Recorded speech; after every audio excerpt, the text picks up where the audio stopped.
ഇടുക്കി പൂപ്പാറയിൽ കയ്യേറ്റം ഒഴിപ്പിക്കലിനെ തുടർന്ന് പ്രദേശത്തെ പള്ളിയും അമ്പലവും പൊളിച്ചതിൽ പ്രതിഷേധവുമായി ജനങ്ങൾ. സ്ഥലത്ത് വൻ പോലീസ് സന്നാഹം.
വിവരങ്ങളുമായി ബിനീഷ് ആന്റണി ചേരുന്നു. ബിനീഷ്, ഈ ഒരു അമ്പലവും പള്ളിയുമടക്കം പൊളിച്ചതിലാണ് ഇപ്പോൾ പ്രതിഷേധമുള്ളത്. അതുപോലെ തന്നെ നമുക്ക് ദൃശ്യങ്ങളിൽ നിന്ന് വ്യക്തമാകുന്നത് ഈ പോലീസിന് നേരെ ഈ ആളുകൾ കരഞ്ഞുകൊണ്ടടുക്കുന്ന ഒരു സാഹചര്യമൊക്കെ ഉണ്ട്. എന്തൊക്കെയാണ് മറ്റു വിവരങ്ങൾ? തീർച്ചയായിട്ടും ദീപ്തി, ഒരു വിശ്വാസികളെല്ലാം തന്നെ ഒരു നിസ്സഹായത്തിലാണ് ഈ പ്രതിഷേധവുമായി തന്നെ പോലീസിന് മുന്നിൽ കരഞ്ഞുകൊണ്ട് എത്തുന്നത്. ഏതായാലും ആദ്യഘട്ടമായി തന്നെ ഇവിടെയുള്ള ക്ഷേത്രം പൊളിച്ചു നീക്കി. രണ്ടാം ഘട്ടമായാണ് ഇപ്പോൾ ഈ ബന്ധക്കോസ്ത പള്ളി പൊളിച്ചു നീക്കുന്നത്. ആളുകൾ വലിയ കരച്ചിലാണ്. വിശ്വാസികൾ ഇതിനു മുൻപ് ഈ പൊളിക്കുന്നതിന് മുമ്പ് തന്നെ ഈ പള്ളിക്കകത്ത് പ്രാർത്ഥനയിലായിരുന്നു. പിന്നീട് പോലീസ് എത്തിയാണ് അവരെ പിന്തിരിപ്പിച്ചത്. ഇവിടെ നിന്നും പോലീസ് സംഘം എത്തി ഇവിടെ നിന്ന് മാറ്റിയ ശേഷമാണ് ഇപ്പോൾ ഈ പൊളിക്കൽ നടപടികൾ ആരംഭിച്ചിരിക്കുന്നത്.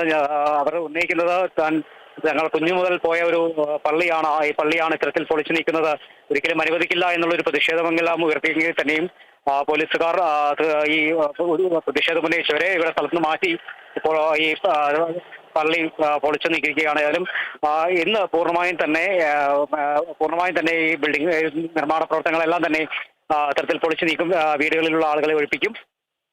നാളെ ഉച്ചവരെ പൂർണ്ണമായും തന്നെ ഒഴിപ്പിക്കാനുള്ള നടപടികൾ പൂർത്തീകരിക്കും എന്ന് തന്നെയാണ് ജില്ലാ ഭരണകൂടം വ്യക്തമാക്കിയിരിക്കുന്നത്. അർഹതപ്പെട്ടവർക്ക് കൃത്യമായുള്ള ഒരു പുനരധിവാസം നൽകാൻ പഞ്ചായത്ത് നടപടി സ്വീകരിച്ചിട്ടുണ്ട്. അത്തരത്തിൽ ആരെങ്കിലും പുനരധിവാസം ഒട്ടും ഇല്ലാത്തവർക്ക് ആ ഒരു പുനരധിവാസം ലഭ്യമാക്കാൻ തന്നെ പഞ്ചായത്ത് വ്യക്തമായി തന്നെ നടപടി സ്വീകരിച്ചിട്ടുണ്ട് എന്നാണ് കളക്ടർ വ്യക്തമാക്കുന്നത്. ഏതായാലും അർഹതപ്പെട്ടവർക്ക് അത്തരത്തിൽ മാറ്റാൻ തന്നെയാണ് ഒരു നിർദ്ദേശവും ജില്ലാ ഭരണകൂടം നൽകിയിരിക്കുന്നത്. ഏതായാലും 88ഓളം കെട്ടിടങ്ങളാണ് ഇത്തരത്തിൽ ഈ പന്നിയാർപ്പുഴ കയ്യേറിയതായി ഹൈക്കോടതിയുടെ നിർദ്ദേശപ്രകാരം ഇപ്പോൾ പൊളിക്കൽ നടപടികൾ ആരംഭിച്ചിരിക്കുന്നത്. പലരും ഈ വീടുകളിൽ നിന്ന് ആദ്യഘട്ടത്തിൽ ഒഴിഞ്ഞു പോകാതെ വന്നു. പക്ഷേ പോലീസ് ഇടപെട്ട് ഒഴിപ്പിക്കുകയായിരുന്നു. റവന്യൂ ഉദ്യോഗസ്ഥർ സ്ഥലത്തുണ്ട്. ഏതായാലും വലിയ നിസ്സഹാവസ്ഥയാണ്. കാരണം രോഗികളടക്കം ഉള്ള നിരവധി ആളുകൾ ഈ വീടുകളിൽ കഴിയുന്നുണ്ട്. കുഞ്ഞുങ്ങളടക്കം എങ്ങോട്ട് പോകും, കുഞ്ഞുങ്ങളായിട്ട് തങ്ങൾ എങ്ങോട്ട് പോകും എന്നുള്ളൊരു ചോദ്യചിഹ്നത്തിൽ തന്നെയാണ് ഇവരുള്ളത്. കാരണം ഇപ്പോൾ പെട്ടെന്ന് ഈ സാധനങ്ങളെല്ലാം വാഹനത്തിൽ കയറ്റുന്നു. പിന്നീട് ഒരു കിടന്നുറങ്ങാനൊരു വീട് എന്നുള്ളത് ഇന്ന് എവിടെ കിടന്നുറങ്ങും എന്നുള്ളൊരു ചോദ്യചിഹ്നം തന്നെയാണ് ഇവിടെ മുന്നിലുള്ളത്. അതുകൊണ്ട് തന്നെ എല്ലാവരും വലിയ സങ്കടത്തിൽ തന്നെയാണ്. എങ്ങോട്ടാണ് പോവുക, വാഹനത്തിൽ സാധനങ്ങൾ കയറ്റി എങ്ങോട്ടാണ് പോവുക എന്നുള്ളൊരു നിസ്സഹാവസ്ഥയിൽ തന്നെയാണ് നിൽക്കുന്നത്. എന്നാൽ ജില്ലാ ഭരണകൂടം പറയുന്നത് തീർച്ചയായിട്ടും 13 പേരെ അടക്കം കൃത്യമായി കണ്ടെത്തിയിട്ടുണ്ട്. യാതൊരുവിധ പോകാൻ ഇടമില്ലാത്തവരെ കണ്ടെത്തിയിട്ടുണ്ട്. അവർക്കുള്ള അടിയന്തരമായി അവരെ പുനരധിവസിപ്പിക്കാനുള്ള നടപടി ഇന്നലെ പഞ്ചായത്തിന്റെ സർവകക്ഷി യോഗം ചേർന്നിട്ടുണ്ടായി. അവരെ പുനരധിവസിപ്പിക്കാനുള്ള നടപടി സ്വീകരിക്കും എന്ന് തന്നെയാണ് ജില്ലാ ഭരണകൂടം വ്യക്തമാക്കിയിരുന്നത്. എന്നാൽ ഈ കുടുംബങ്ങൾ പറയുന്നത് നാല് തലമുറയിലധികം ഇവിടെ താമസിക്കുന്നവരാണ്. ആ സമയത്ത് ഈ വീടുകൾ നിർമ്മിപ്പിക്കുമ്പോൾ ഈ നിർമ്മാണ പ്രവർത്തനങ്ങൾ, ഈ പുഴ കയ്യേറിയുള്ള നിർമ്മാണ പ്രവർത്തനങ്ങൾ അത്തരത്തിലാണെങ്കിൽ അന്നേ ഈ നിർമ്മാണ പ്രവർത്തനങ്ങൾ തടയേണ്ടതായിട്ടുണ്ടോ, തടയാൻ പാടില്ലായിരുന്നോ? പക്ഷേ ഇപ്പോൾ ഇത്ര വർഷമായി തങ്ങൾ താമസിക്കുന്നു.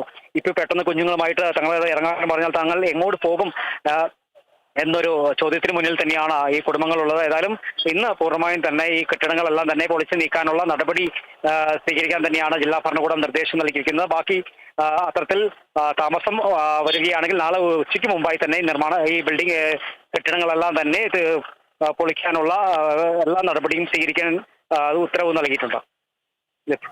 ശരി, എന്തായാലും പൂപ്പാറയിൽ കയ്യേറ്റം ഒഴിപ്പിക്കലിനെ തുടർന്ന് പ്രദേശത്തെ പള്ളിയും അമ്പലവും പൊളിച്ചതിലാണ് ഇപ്പോൾ പ്രതിഷേധവുമായി ജനങ്ങൾ രംഗത്തെത്തിയിരിക്കുന്നത്. സ്ഥലത്ത് പോലീസ് സന്നാഹം അടക്കം ഉണ്ട്. പോലീസുകാരുടെ അടുത്തേക്ക് ഈ കുടുംബങ്ങൾ കരഞ്ഞുകൊണ്ട് എത്തുന്ന ഒരു സാഹചര്യവുമുണ്ട്. ഏതായാലും പൂപ്പാറയിൽ കയ്യേറ്റം ഒഴിപ്പിക്കൽ തുടർന്നുകൊണ്ടിരിക്കുകയാണ്. ബിനീഷ് ആന്റണിയാണ് വിവരങ്ങൾ നൽകിയത്.